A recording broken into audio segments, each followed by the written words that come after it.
यह प्रस्ताव किया हनुमान जी ने राम जी से कि नाथ शैल पर कपिपति रहाई, सो सुग्रीव दास तवयाई तैसन नाथ मयत्री कीजिए। यद्यपि ये प्रस्ताव लक्ष्मण जी को अच्छा नहीं लगा। लक्ष्मण जी ने कहा सरकार हमारी जानकी मैया अभी मिली नहीं है, हम किस किस दिन को निर्भय करते घूमेंगे, अपना काम करो, ये तो भटकने दो संसार है। अरे राम जी ने कहा लक्ष्मण तुमने सबरी मैया की बात नहीं सुनी थी क्या? सबरी माँ ने कहा था कि पंपा सरई जाहु रघुराई ताहुई सुग्रीव मिताई। ये तो बड़ा अच्छा हुआ, सुग्रीव की तरफ से प्रस्ताव आ गया मित्रता का। अब अगर उधर से प्रस्ताव ना आता तो हमको अपनी तरफ से कहना पड़ता कि हम सुग्रीव जी से मित्रता करने आए हैं, भैया किसी तरह से मित्र बना लो। तो ये तो अच्छा हुआ, तो करना ही पड़ेगा, क्योंकि शबरी जी का वचन निराधार नहीं हो सकता। अच्छा कोई बात नहीं, लेकिन तुम चिंता न करो, अपनी प्रतिष्ठा खोकर मित्रता नहीं करेंगे। और राम जी ने हनुमान जी से बताया, अच्छा ये बताओ कि मित्रता करने की गरज किसको है? हनुमान जी ने कहा गरज तो सुग्रीव जी को है, क्योंकि सुग्रीव जीव हैं, बेचारे दीन हैं, और आप ब्रह्म हो, मैं तो पहचाने गया हूं, तो जीव की गरज रहती है, ब्रह्म को क्या आवश्यकता है? तो राम जी ने कहा जब सुग्रीव को गरज है मित्रता करने की, उसकी अटकी है, तो जाकर अपने वानर राज से कहो कि मुझसे आके मित्रता करे। मुझसे क्यों कहते हो कि चल करके मित्रता करो? बात तो सही है, अरे जिसकी गरज है वो आके मित्रता करे। तो हनुमान जी ने कहा कि बात तो सही है प्रभु। अच्छा एक बात आप भी बड़ी सरलता से जानेंगे कि जैसे रोगी है, कोई रोगी अपना रोग ठीक करना चाहता है, तो रोगी को डॉक्टर के पास, वैद्य के पास, चिकित्सक के पास जाना पड़ेगा, है कि नहीं? अरे जो रोगी है अपना रोग ठीक करना चाहेगा तो डॉक्टर के पास जाए, दवाई करे। लेकिन अगर रोगी इतना ज्यादा सीरियस हो गया है कि कोमा में आ गया, बेहोश हो गया, लुढ़क कर गिर गया, तो अब रोगी नहीं जाएगा, अब तो डॉक्टर साहब से कहना पड़ेगा डॉक्टर साहब जल्दी चलिए, तो बेहोश हो गया, कोमा में आ गया। तो हनुमान जी कहते हैं सरकार ये सुग्रीव इतना जबरदस्त बेहोश रोगी है कि अभी एक खुराक दे भी देंगे तो भी अभी सो जाएगा गहरी नींद में। तो इसलिए आप ही से प्रार्थना करता हूं कि आप ही चल करके उसको होश में ले आइए। अच्छा राम जी ने कहा तुम्हारा जो वानर राज है वो मेरा कौन है?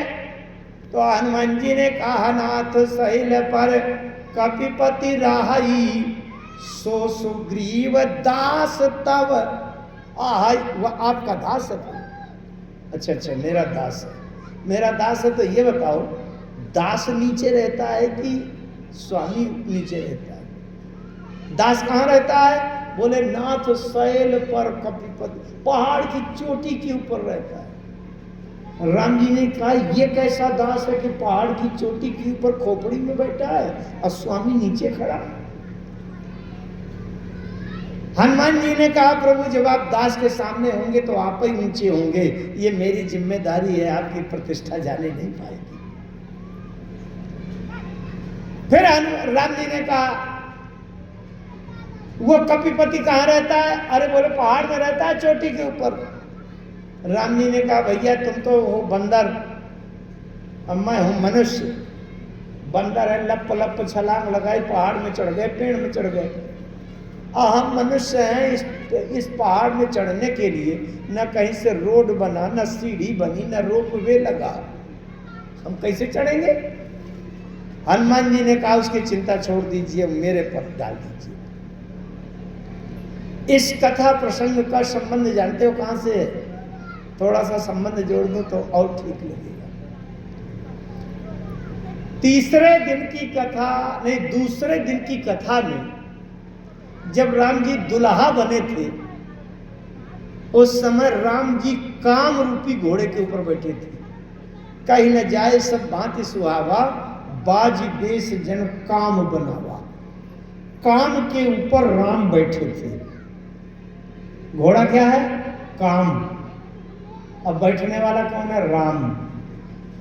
और इन दुल्हा सरकार को देखा शंकर जी ने, तो शंकर जी के मन में प्रश्न हो गया कि आज तक तो मैंने सुना था कि जहां काम तहां राम नहीं, जहां राम नहीं काम। तुलसी कहू कैसे राय रवि रजनी एक आम। और यहां मैं देख रहा हूं कि काम के ऊपर राम, ये कैसे? तब से शंकर जी के मन में हो गया कि आज काम के ऊपर राम बैठे हैं, और शंकर जी ने काम को भस्म किया था, तो शंकर जी हैं कामारी, काम को भस्म करने वाले, काम के शत्रु कामारी। तो शंकर जी ने सोचा कि अब एक बार मैं भी राम को अपने ऊपर बैठने का प्रस्ताव करके देखूंगा। लेकिन अगर शंकर का शंकर बना बनाया और मैंने राम जी से कभी कहा कि मेरे ऊपर बैठ जाइए, तो राम जी वैसे मेरी पूजा कर देते हैं तो नहीं बैठेंगे, तो बात का पता नहीं चलेगा, इसलिए मुझे वेश बदल लेना चाहिए। शंकर जी ने भेष बदल लिया। और क्या? जय शरीर रति राम सो सोया दरव सुजान, रुद्र देह तजने हवस बानर भे हनुमान। वही शंकर जी बानर बन गए, हनुमान नाम के बानर। चूंकि शंकर जी कामारी, ध्यान से सुनना शब्द को, चूंकि शंकर जी कामारी, इसलिए हनुमान ब्रह्मचारी। जिसने अपने जीवन में काम को भस्म कर दिया हो, वो अगले जन्म में ब्रह्मचारी ही बनेगा। हनुमान ब्रह्मचारी। एक जन्म पहले जब काम को भस्म कर दिया तो अब तो ब्रह्मचारी ही रहेंगे। हनुमान बन गए। और हनुमान जी के यहीं पहुंचिए जहां पर चर्चा प्रसंग चल रहा था। अंदर से शंकर जी हैं, इसी ताक में हैं कि कभी राम जी को मैं भी अपने कंधे पर बिठाऊंगा। अच्छा, और जैसे राम जी ने कहा पहाड़ में चलना है तो यहाँ न सीढ़ी है, न कोई ठिकाना है, न रास्ता है, कैसे चढ़ेंगे? हनुमान जी ने कहा सरकार वो बात मुझ पर छोड़ दीजिए और आप चलने की स्वीकृति दीजिए, आइए मेरे कंधों पर बैठ जाइए। राम जी ने लक्ष्मण जी से कहा हाँ लक्ष्मण आ जाओ। राम जी दाहिने कंधे पर, लक्ष्मण बाएं कंधे पर, अब दोनों को बैठा लिया। और हनुमान जी जब पहाड़ में चढ़ने लगे तो बड़ी जोर की जंप लगाने लगे, उछाल भरने लगे। अरे राम जी ने कहा भैया हम डर लगता है टपक जाएंगे, इतना उछाल न भरो। हनुमान जी ने कहा सरकार गाड़ी चढ़ाई पर है, मौसम कम नहीं हो सकता, एक्सीलेटर कम नहीं होगा, नहीं बाइक मार देगी। ओवरलोड गाड़ी है, बताओ दो को ऊपर कंधे पर ला दे और उछाल कम नहीं होगी, छलांग कम नहीं होगी। अरे राम जी ने कहा भैया मुझे डर लगता है कहीं टपक गया तो। हनुमान जी ने कहा कोई गुंजाइश नहीं है सरकार, एक ही उपाय है केवल, वही करो जल्दी से। राम जी ने कहा भैया जल्दी बताओ क्या करें, हम गिर न जाएं, कहीं टपक न जाएं, डर लगता है। हनुमान जी ने कहा एक ही उपाय है, अगर आपको गिरने से डर लगता है तो जल्दी से मेरे सिर पर हाथ रखो, मेरे सिर को जोर से पकड़ो और आप क्या गिरोगे, मैं गिरने से बच जाऊंगा। जिसके सिर पर राम जी का हाथ हो जाए वो निश्चिंत हो जाएगा। और आप जल्दी से लंबा पैर लटकाओ, मैं आपके पैरों को जोर से पकड़ लूंगा, तो न आप गिरोगे न मैं गिरूंगा।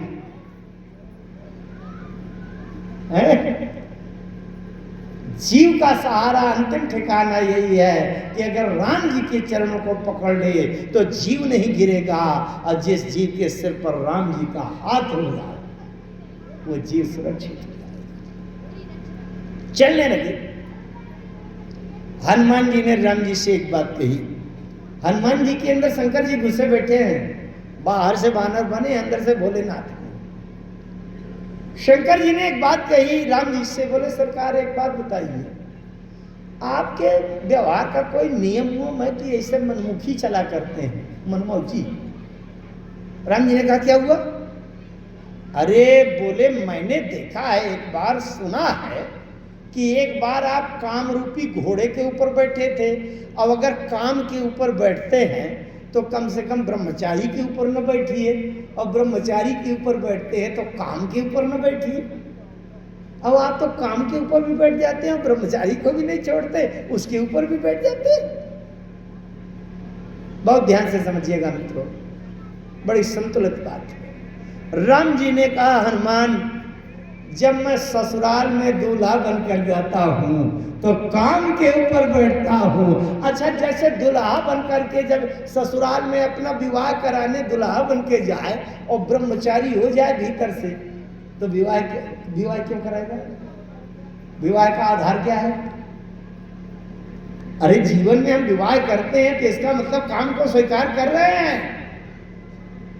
राम जी कहते हैं, जब मैं ससुराल में दुल्हा बनकर जाता हूं तो काम के ऊपर बैठता हूं, लेकिन जब मैं तीर्थ यात्रा में जंगल में तपस्या के लिए आता हूं तब मैं ब्रह्मचारी के ऊपर बैठता हूं। ये जीवन का संतुलन। लेकिन राम जी कहते हैं, हनुमान जब मैं काम के ऊपर बैठा था जनकपुर में दुल्हा बनकर, तब भी सीता को पाने के लिए जा रहा था, और आज मैं ब्रह्मचारी हनुमान के कंधे पर बैठा हूं तो भी सीता की खोज के लिए जा रहा हूं। इसका मतलब चाहे जिसके ऊपर बैठकर चलूं, मैं भक्ति की सीता को पाने के लिए यात्रा कर रहा हूं, चाहे काम के ऊपर बैठूं और चाहे ब्रह्मचारी के ऊपर बैठूं। तीसरी बात, राम जी ने कहा, जब मैं काम के ऊपर बैठता हूं तो घोड़े की लगाम अपने हाथ में लेता हूं। काम की लगाम राम ले थाम तो बन जाएगा सारा काम।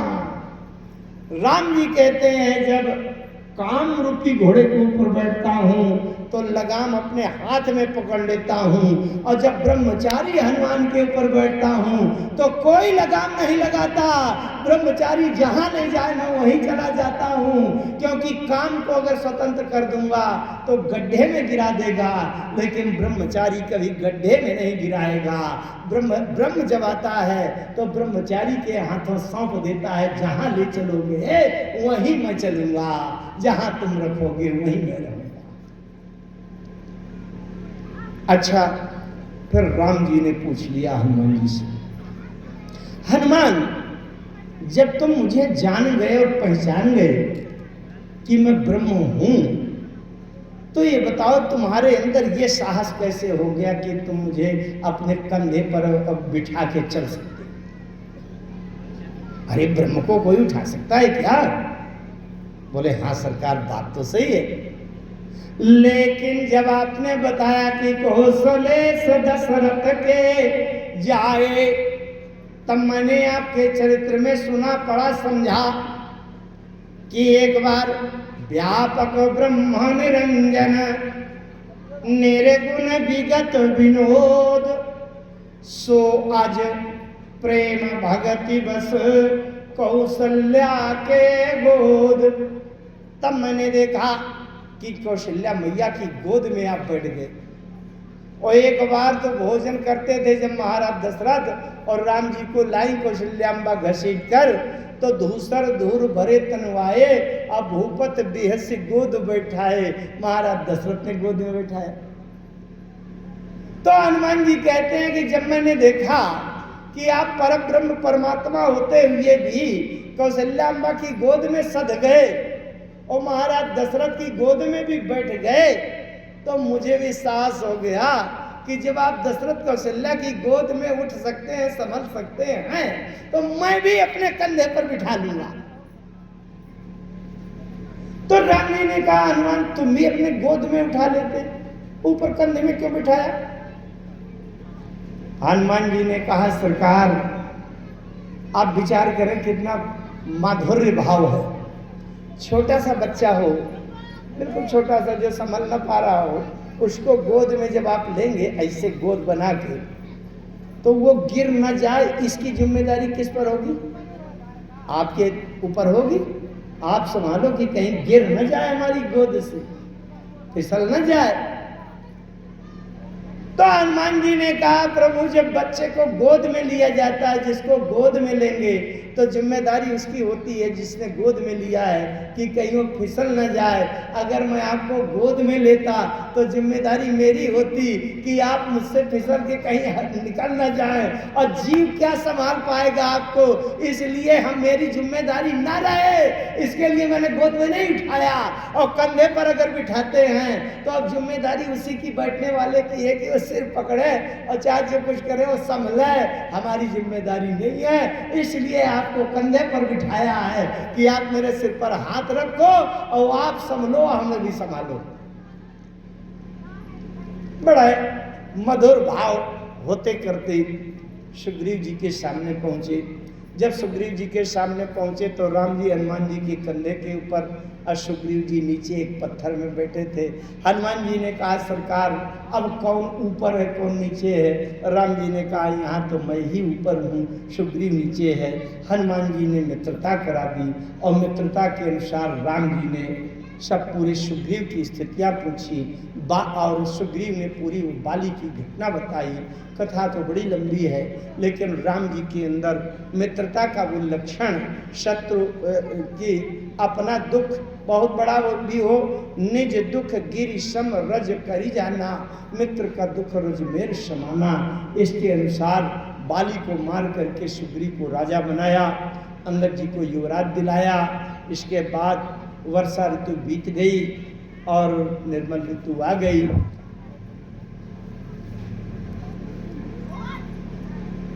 इसके बाद बंदरों को बुलाया गया। बानरी सेना सीता की खोज में गई, सीता की खोज में गई और वहाँ पर आप देखेंगे समुद्र के किनारे। आप चिंता नहीं करें, मैं बहुत जल्दी समय के अनुसार। अच्छा फिर एक बात और है, अरे बातें ये चल रही हैं, 10-5 मिनट अगर ज़्यादा हो गया तो कोई बहुत बड़ी संकट आ गया क्या है? ये इसीलिए जीवन मिला है मित्रों, सत्य कहें तो राम जी की कथा के माध्यम से अपने हृदय के भाव को केंद्रित करना।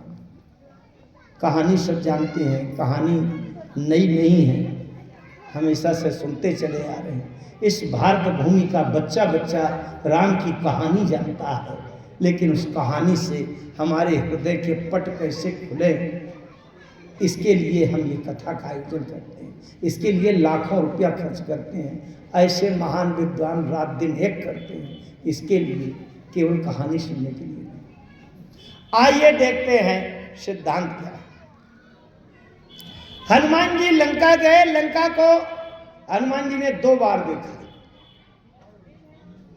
एक बार दिन में देखा और दूसरी बार रात में देखा। एक बार लंका को बाहर से देखा और दूसरी बार अंदर से देखा। पुर रखवारे देखी बहु, कपि मन कीन विचार, अति लघु रूप धरऊं निसी, नगर करऊं पैसार। निसी माने, निसी माने रात, अति लघु रूप धरो निसी, इसका मतलब अभी तक रात नहीं थी, अभी तक दिन में देखा, अब निसी माने रात में देखा। नगर करो पैसार, पैसार माने, पैसार माने प्रवेश करना, है ना। राम दुआरे तुम रखवारे, होत न आज्ञा बिनु पैसारे। माने इनकी आज्ञा ना होकर हनुमान जी महाराज की, तो राम जी के दरबार में प्रवेश नहीं मिल सकता, नो एंट्री है वहां, है ना। तो हनुमान जी विचार करते हैं नगर करो पैसार, नगर में घुस जाओ। इसका मतलब अभी तक घुसे नहीं थे, बाहर से देखा, अब अंदर से देखेंगे। भैया भक्ति का मामला है ये। भक्ति के मामला में, भक्ति के विषय में केवल बाहर से वेशभूषा, दाढ़ी, बाल, चंदन और लाल पीले कपड़े और चिमटा कमंडल देखकर अगर आपने मान लिया कि ये पक्का भक्ति है, तो वही पंचवटी वाला साधु निकलेगा, इसलिए जहां भक्ति का विषय है, भक्ति की खोज है, ध्यान से समझिएगा मेरी बात, जहां भक्ति की खोज चल रही है वहां बाहर के सुंदरता से मतलब नहीं है, हमें अंदर घुस करके देखना है भक्ति है कि नहीं। अच्छा एक बात और बताऊं मैं, हनुमान जी लंका क्यों गए थे? हनुमान जी लंका क्यों गए थे, कोई बताएगा? क्यों गए थे लंका जाने का? क्या उद्देश्य था हनुमान जी का? वैसे तो आप सीधे से समझेंगे कि सीता की खोज करने गए थे, सीता से मिलने गए थे, सीता का पता लगाने गए थे। ध्यान दीजिएगा, 15 मिनट में मैं कुछ निचोड़ निकालने का प्रयास करता हूं। अगर सीता को ढूंढने सीता के पास सीता से मिलने गए थे तो समुद्र के किनारे संपाति जी ने स्पष्ट बता दिया था, सोने के नगर में महलों में सीता नहीं है। सीता कहाँ है? ताहाँ अशोक उपवन जहाँ राई, सीता बैठी सोच रत आई। सीता कहाँ बैठी है? अशोक के पेड़ों का बगीचा है, उसके बीच में एक विशेष अशोक का वृक्ष है, उस अशोक के पेड़ के नीचे सीता बैठी है सोचनीय मुद्रा में। तो हनुमान जी अगर सीता की खोज के लिए गए थे तो गोस्वामी जी को लिखना चाहिए था कि उपवन प्रतिकरी शोधा, लिखना चाहिए कि नहीं? अथवा लिखना चाहिए था कि जंगल जंगल प्रतिकरी शोधा। बगीचे बगीचे ढूंढ रहे हैं, फिर भले ही 10 बगीचों में भटक जाएं, सीता मिले ना मिले, लेकिन ये महलों में तो जाने नहीं चाहिए। तो फिर गोस्वामी जी ये क्यों लिख रहे हैं कि मंदिर मंदिर प्रतिकरी शोधा? क्यों लिख रहे हैं? ये सोने के महलों में क्या कर रहे हैं? बहुत ध्यान से समझिएगा बात को।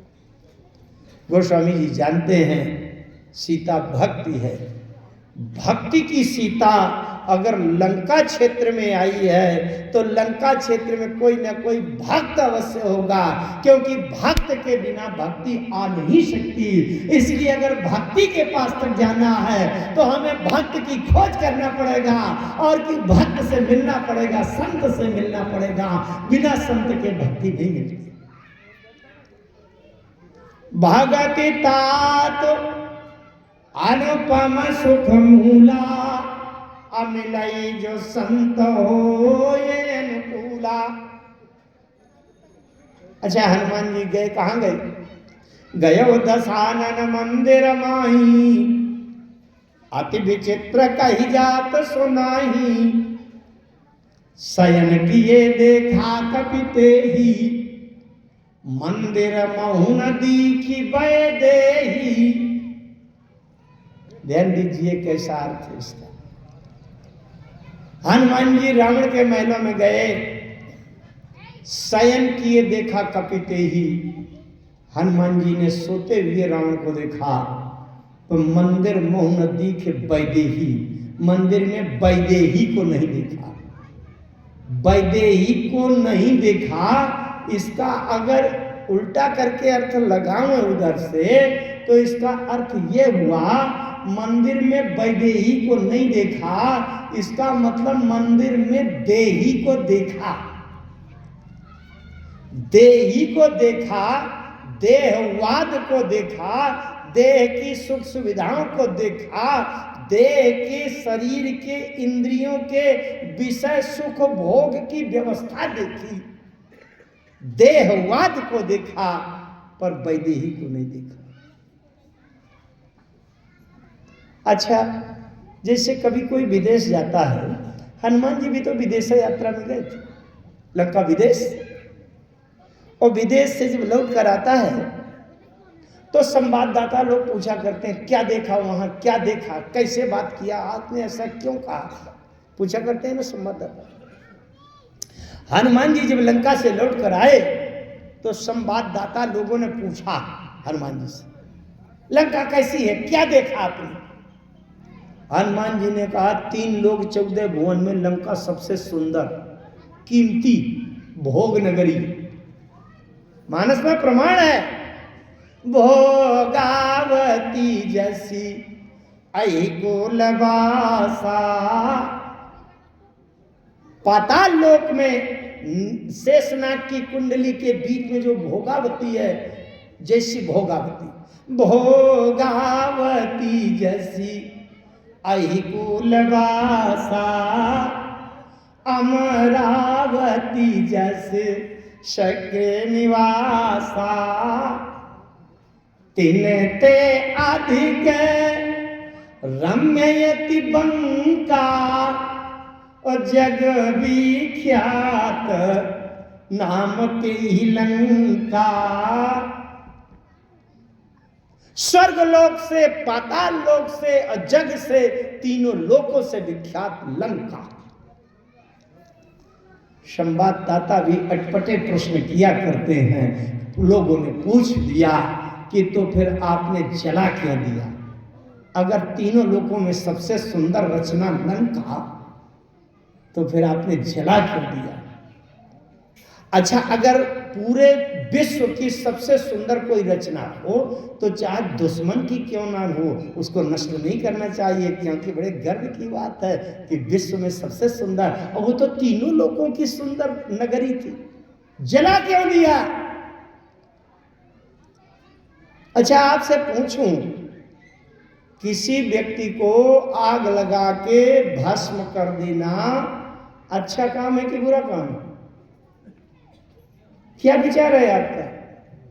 अरे, किसी मनुष्य को आग में जलाकर भस्म कर दिया जाए, अच्छा काम है कि बुरा काम? बुरा काम। अरे, बताने से पहले आपको ये जान लेना चाहिए था कि जिसको जला के भस्म किया गया था वो जिंदा था कि मुर्दा? अगर जिंदा था तब तो जलाना बुरा काम है, और अगर मुर्दा हो गया था तो सब लोग कहते हैं भैया जल्दी करो, तो जल्दी करो। हनुमान जी ने कहा मैंने जब जलाया है, ऐसे नहीं जलाया। क्या पूरी लंका जलाई? क्या पूरी लंका जलाई? क्या नहीं। पूज्यपाद गोस्वामी जी महाराज लिखते हैं, जारा नगर निमिषय कमाही, पर एक विभीषण कर गृह नाही। क्यों नहीं? क्यों नहीं जलाया? अच्छा, रावण के महलों में जब गए, शयन किए देखा कपिते ही, मंदिर महू नदी के बैदे ही। अच्छा, हमारे जीवन में ध्यान से समझना बताओ, सबके लिए है ये बात, ऐसा नहीं है कि आपके लिए अलग हो, इनके लिए अलग हो। अच्छा, एक बात बताओ, हमारे जीवन में केवल देह देह भर रह जाए, और इसमें जो बिना देह वाला है वो गायब हो जाए, तो क्या करेंगे? क्या करेंगे? रावण के महलों में देखा हनुमान जी ने, देह देह तो था पर मंदिर में नदी के बैठे ही, बिना देह वाला तब तो गायब था।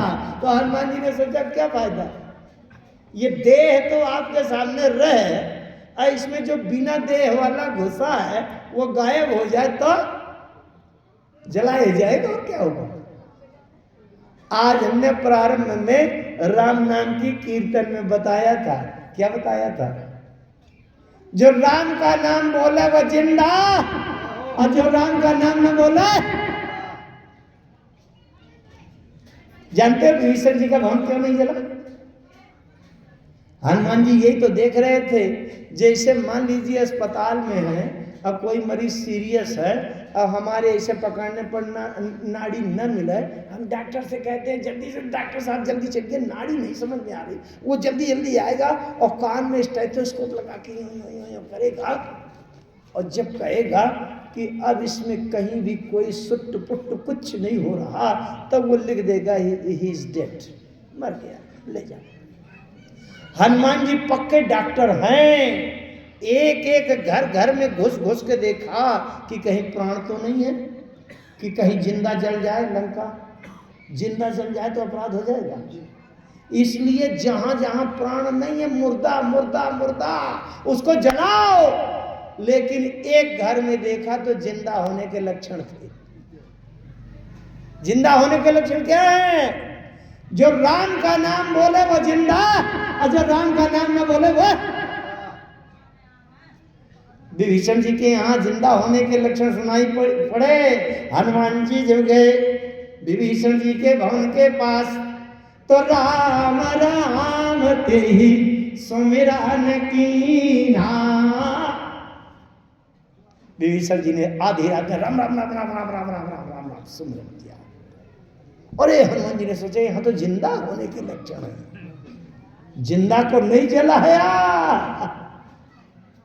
और मंदिर में उन्हें दिख वैदेही, वैदेही माने सीता, सीता माने भक्ति, भक्ति नहीं है। भगवान शंकर ने एक नियम बनाया, बालकांड में। नियम एक बार बना दिया जाता है, जीवन भर लागू रहता है। भगवान शंकर ने नियम बनाया, जिन हरि भागति हृदय नहीं आनी, तो जीवत सव समान त्यय प्राणी। मनुष्य का शरीर पा करके अगर हृदय में राम जी की भक्ति नहीं आई, एक बात बताऊं मित्रों, धन आप अपने लिए सुख के लिए खर्च कर दो। राम जी किसी का पैसा नहीं मांगते। भक्ति किसी पैसे के खरीदने से नहीं आती कि 10-25 लाख रुपया खर्च करना पड़े। अगर ऐसा होता तो बड़े बड़े करोड़पति अरबपति सब भक्ति खरीद कर अपने स्टोर में भर लेते, और बेचारे गरीब लोग कहीं भक्ति न मिलती। भक्ति हृदय की भावना का विषय है, हृदय की निर्मलता का विषय है। राम कथा के माध्यम से हृदय के धोने का बार बार प्रयास किया जा रहा है। इन महापुरुष के द्वारा ये छटपटाहट होती है कि हमारे ग्राम कुशली में राम कथा हो जाए, ताकि व्यक्तियों के हृदय के भीतर की गंदगी धुल जाए और निर्मलता आ जाए, पवित्रता आ जाए, तो राम जी की भक्ति प्रकट हो जाए। ये इन महापुरुषों का, विद्वानों का ये प्रयास है। कथा इसलिए की जाती है। भगवान शंकर ने बताया, जिन हरि भगति हृदय नहीं आनी, जीवत सव समान त्यय प्राणी। सव माने मुर्दा। अभी तक आप लोगों को एक प्रकार का मुर्दा मालूम रहा होगा, सावधानी से सुने। 2 प्रकार के मुर्दा होते हैं। मुर्दा 2 प्रकार के होते हैं, मानस से सीखो। एक मुर्दा तो वो होता है जो न बोलता, न उठता, न हंसता, न भोजन करता, न सांस लेता, न हृदय धड़कता। वो मुर्दा मुर्दा हो गया, पूरा मुर्दा हो गया। वो मुर्दा तो सब लोग जानते हैं। एक दूसरा मुर्दा और है, खूब खाता है, पीता है, हंसता बोलता है, करोड़ों रुपया इकट्ठा करके धरता है, लेकिन हृदय में राम की भक्ति नहीं है। मानस भगवान कहते हैं कि जीवत सौ समानते प्राणी। वो जिंदा होते हुए भी मुर्दा है, अगर राम की भक्ति से हृदय में नहीं आई इस जीवन में। वो जिंदा रहते हुए भी वो जीवित मुर्दा है। और एक मुर्दा होता है मरा हुआ मुर्दा, और एक मुर्दा होता है जिंदा मुर्दा। मैं राम जी से प्रार्थना करता हूं, प्रभु अगर जिंदा रहते हुए आपकी भक्ति के बिना मुर्दा बनने की नौबत हो, तो आप पूरा का पूरा मरा हुआ मुर्दा बना देना, क्योंकि वो जीवन जीने से कोई लाभ नहीं है। जिसमें हृदय में राम के प्रति भक्ति की भावना नहीं है, उस जीवन जीने से कोई लाभ नहीं। हनुमान जी ने पूरी लंका को भस्म कर दिया, लेकिन विभीषण जी के यहाँ भक्ति का लक्षण था। रात दिन निरंतर राम राम का रट किया जा रहा था। इसलिए गोस्वामी जी, पूज्यपाद गोस्वामी जी विनय पत्रिका में एक पद लिखते हैं। उस पद की एक पंक्ति कह करके और फिर मैं वाणी को विराम दूंगा। बड़ी अच्छी बात है, उसको ध्यान से सुना। गोस्वामी जी कहते हैं राम कहत चलू, राम कहत चलू, राम कहत चलू भाई रे, अनाहित भव बेगारी महापरि है, छूटत अति कठिनाई रे। अच्छा आप लोग बताइए, पूरी लंका जब जल गई तो विभीषण जी का घर क्यों नहीं जला? और कोई शोर सिफारिश क्या, रिश्वत लाच घोंच दिया था क्या हनुमान जी को कि 2-4 लाख दे दिया गया हो कि मेरा घर बचा देना? किस लिए कथा सुनाई जाती है? विभीषण का घर केवल इस कारण नहीं जला क्योंकि विभीषण जी राम राम राम राम राम राम कह रहे थे। इसके अलावा और कोई अंतर है क्या? वही लंका है जहां पूरे लंकावासी रह रहे हैं, उसी लंका में विभीषण रह रहे हैं। और विभीषण के रहन सहन से बताया जा रहा है कि आपकी बस्ती, आपका पड़ोस, आपका नगर, आपका गांव वातावरण में कितना भी खराब क्यों ना हो, लंका से खराब तो नहीं होगा। लंका की तरह विषम प्रतिकूल उल्टा परिस्थिति तो नहीं होगी। विभीषण जी के चारों तरफ मांस मदिरा, नाचो नोचो काटो लूटो मारो छीनो, बस यही हो रहा था। और उस प्रतिकूल विषम परिस्थिति में रह करके भी अगर दिन में अनुकूलता नहीं मिली तो आधी रात में उठ करके राम राम राम राम सुनो।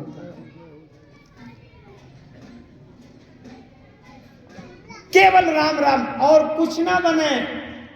देवियों, रामायण की चौपाई न बने, गीता के श्लोक, भागवत के श्लोक न बने, तो इस धरती में ऐसा कोई मनुष्य नहीं है जिससे राम कहते न बने। सबसे सरल राम, भगवान के अन्य और नामों से भी सरल राम, और राम में ही सारा सब कुछ समाया हुआ है। विभीषण जी का घर अगर बच गया, केवल घर भर नहीं बचा, घर तो बच ही गया, विभीषण जी जिंदा बच गए, बाकी पूरी लंका का सत्यानाश। क्यों बच गए? क्योंकि विभीषण जी राम राम के सुमिरन की ना, केवल राम राम कहने के कारण बच गए। गोस्वामी जी क्या कहते हैं? विनय पत्रिका की बात उठाई थी मैंने। राम कहत चलू, राम कहत चलू, राम कहत चलू भाई रे, अनाहित भव बेगारी महापरि है, छूटत अति कठिनाई रे। अगर राम राम नहीं कहोगे तो भव माने संसार में बेगार में पकड़ लिए जाओगे, नहीं तो भव बेगारी महापरि है। बेगार तो जानते होंगे, बेगार कितने लोग बेगार जानते हैं? बेगार, बेगार माने, अरे कोई नहीं जानते? अच्छा ठीक है, कोई बात नहीं, और सरल कर देना चाहिए। आप सब जानते हैं, ऐसा नहीं है कि नहीं जानते, लेकिन उसको और स्पष्ट कर दूं, सरल कर दूं। जैसे कोई एक साधारण व्यक्ति ऐसे रास्ते रास्ते जा रहा है, गांव में, नगर में, बस्ती में, अब बीच में एक बहुत बड़े तानाशाह प्रभावी और बहुत बड़े प्रभावी जबरदस्त का किसी का घर है, पैसे वाले का, और उसने कहा ए इधर आ, कौन जा रहे हो? वो आ गया, अच्छा आ गया, चलो मेरी 4 भैंसें बंधी हैं तो उनको चारा भूसा लगा दो, और ये यहाँ 3 कुंटल गल्ला रखा है, इसको छत में धूप में डाल दो, और वहाँ का बिस्तर यहाँ रख दो, यहाँ की ईंटें वहाँ रख दो, और 4 घंटे आपसे काम करवा लिया। अब बाद में कहा भग जाओ, न चाय पिलाया न 10 रुपया दिया। तो जिसमें काम करवा लिया जाए और बदले में कुछ न दिया जाए उसको कहते हैं बेगार, ठीक है ना? अच्छा, जानते हो बेगार से बचने का उपाय क्या है? गोस्वामी जी कहते हैं भैया, ये संसार के रास्ते में जब चलना तो बहुत बड़े बड़े जबरदस्त रहते हैं जिनसे तुम लड़ नहीं पाओगे। अब बेगार में पकड़ लेंगे, संसार के बेगार में तो 2-4 घंटा में छोड़ देगा, और यहाँ इतने जबरदस्त रहते हैं कि पूरा जीवन चूस जाएंगे बेगार में। कौन? कहीं तो काम महोदय मिल जाएंगे, और काम महोदय सवार हुए, अब विवाह करा दिया तो बस अपने सुख भोगने में उन्होंने जीवन चूस लिया, और 4 बच्चे पैदा हो गए। तो लोग महोदय ने गले में फंदा लगाया, बोले करो इनके लिए पैसा इकट्ठा करो। काम क्रोध लोभ मोह मद मत्सर बड़े बड़े जबरदस्त रहते हैं, वो सब पकड़ लेंगे। बेगार से बचने का एक उपाय है, क्या? जैसे कोई 2-4 गांव के स्तर के जबरदस्त रहते हों कि यहाँ से सहपुरा तक में उनका बड़ा दबदबा है, बड़े दबाव वाले हैं, उन्होंने बोला ए इधर आओ, ये ऐसा काम कर दो, यहाँ की मिट्टी वहाँ डालो, वहाँ का ईंटा यहाँ रख दो, यहाँ की भैंसे वहाँ बांध दो। तो आप पूरे मध्य प्रदेश लेवल के बड़े गुंडा, बहुत बड़े अधिकारी, बिल्कुल मुख्यमंत्री का नाम ले दो, भैया आप कह रहे हो तो मैं आपका काम तो कहीं कर दूं, लेकिन जो पूरे मध्य प्रदेश का डॉन है, जो बहुत बड़ा गुंडा है, तो उसका नाम लेकर कहो डीजीपी साहब, मुख्यमंत्री महोदय ने अभी तुरंत तत्काल मुझे बुलाया है, और अगर आप काम में फंसा लोगे और देर हो जाएगी, वो कहेंगे देर से क्यों आए हो, तो मैं फिर बता दूंगा कि उन्होंने मुझे काम में फंसा लिया था। अब बताओ, अगर आप ही का काम करना हो तो आप करो, फिर बाद में जो वो तुमसे पूछे कहें से निपटते रहना, तो उसके हाथ पांव ढीले हो जाएगा, कहेगा अरे भैया तुम तो जाओ, ये आफत ना हो गले में, तुम जाओ मैं दूसरे को पकड़ लूंगा।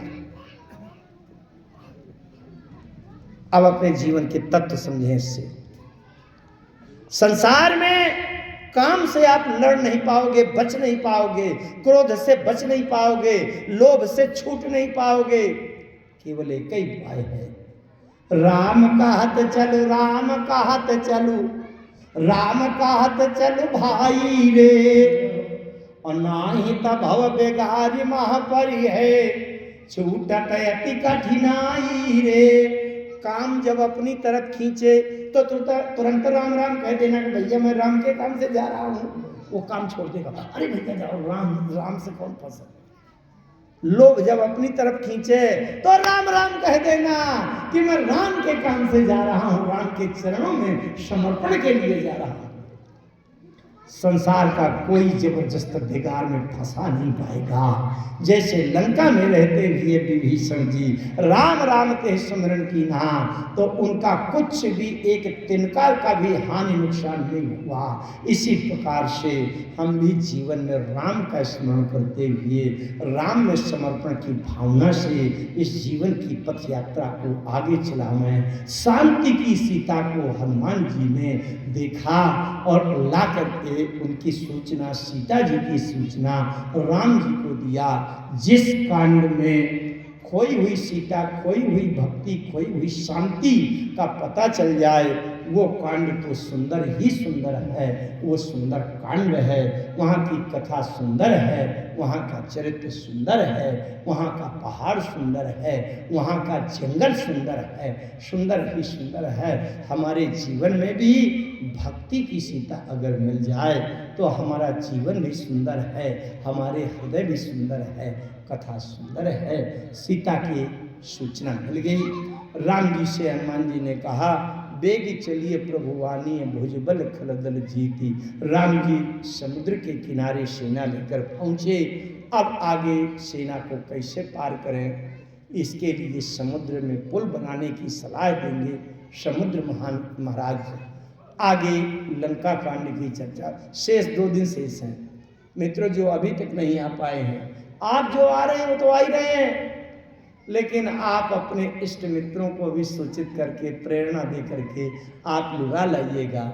इसलिए अगर किसी को आप कथा में ला सकते हो तो आपको परम पुण्य का लाभ मिलेगा, परम सौभाग्यशाली होंगे आप। ये परहित कर दीजिएगा। 2 दिन शेष हैं। जिसने आज तक भी कथा नहीं सुनी, केवल 2 दिन सुन लेंगे तो भी भगवान की कथा का मंगल में लाभ प्राप्त हो जाएगा।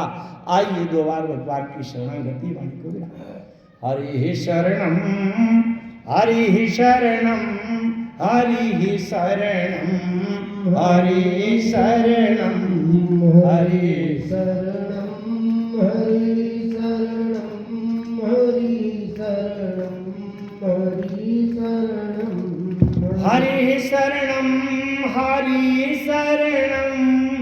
हरि शरणं हरि शरणं हरि शरणं हरि शरणं